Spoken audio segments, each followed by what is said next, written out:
สบายดีท่านผู้ชมมื้อนี้พบกับหมอพรกวิเศษคือเก่ากับการออกงานสู่ขวัญแต่งดองของทางฝั่งลาวเฮาก็มี FC ทั้งฝั่งไทยแน่จากต่างประเทศเนี่ยเพิ่นเบิ่งก็ขอบอกขอบใจเด้อที่เขามาติดตามรับชม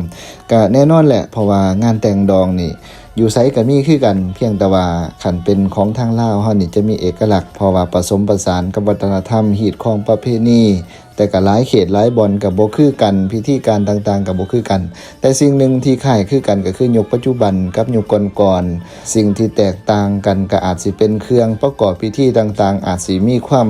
พิธีพิถันต่างกันเนื่องจากว่ายุคก่อนก็อาจสิเฮ็ดด้วยมือเฮ็ดด้วยการหาอันใดก็เฮ็ดอันนั้นแต่ว่ายุคปัจจุบันนี่เปลี่ยนไปหลายเนื่องจากว่ามี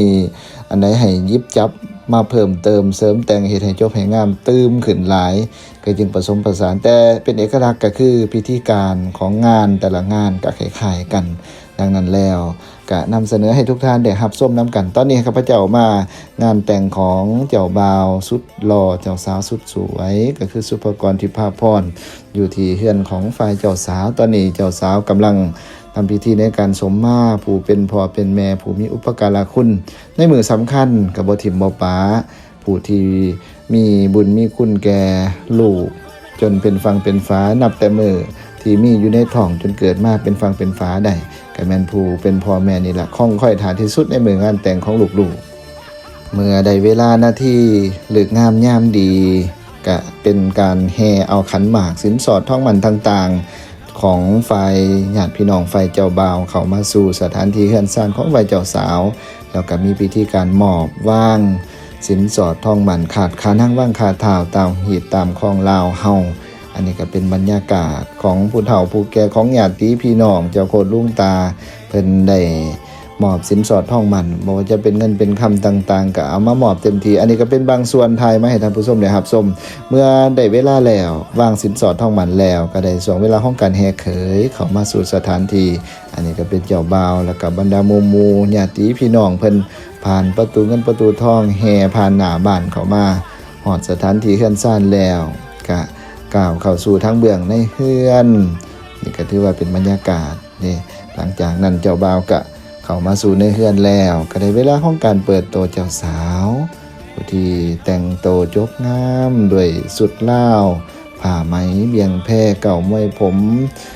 จบงามดีเมื่อนั้นแล้วก็เข้าสู่การบาสีสู่ขวัญก็เสียบรรยากาศของการสู่ขวัญมาให้ทุกท่านได้รับชมนํกันอันมานังอาจเสนควานจังว่าคอยซื่นยื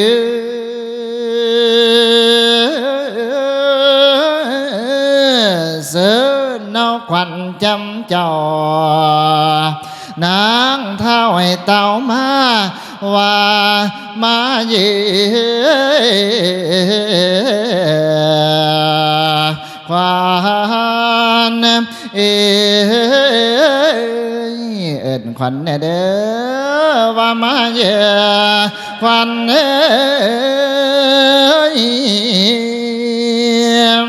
32 ขวัญก็ให้มาม้วนเต้า92 ขวัญก็ให้มาอยู่เสือมาอยู่เหนือในคิงทั้งขวัญแข่งก็ให้มาอยู่แข่งลีลาทั้งขวัญขาก็ให้มาอยู่ขาลีลาขวัญเจ้าเที่ยวกลางคืนอยู่นำเหนือก็ว่าให้มาสามื้อนี้ละวันนี้ว่ามาเนี่ยควาน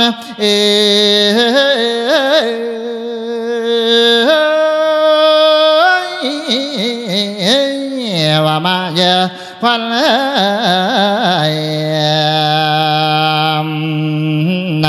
นำทางเส้นคนทอง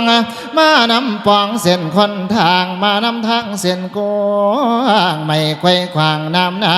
ก็ว่าให้มาสามื้อนี้ละวันนี้มื้อนี้เป็นมื้อสันวันนี้เป็นวันดีทีละแม่นมื้อของเฮาผู้เฒ่าเกิดเป็นสาวก็ว่าแม่นมื้อนี้วันนี้ค่อยขาสิได้ของเฮือนนี่ก็เป็นคลิปบรรยากาศเล็กๆน้อยๆมาตอนมาฝากให้แก่ท่านผู้ชมรับชมรับฟังสำเนียงกันสู่ขวัญของข้าพเจ้าหมอพรกวิเศษเอง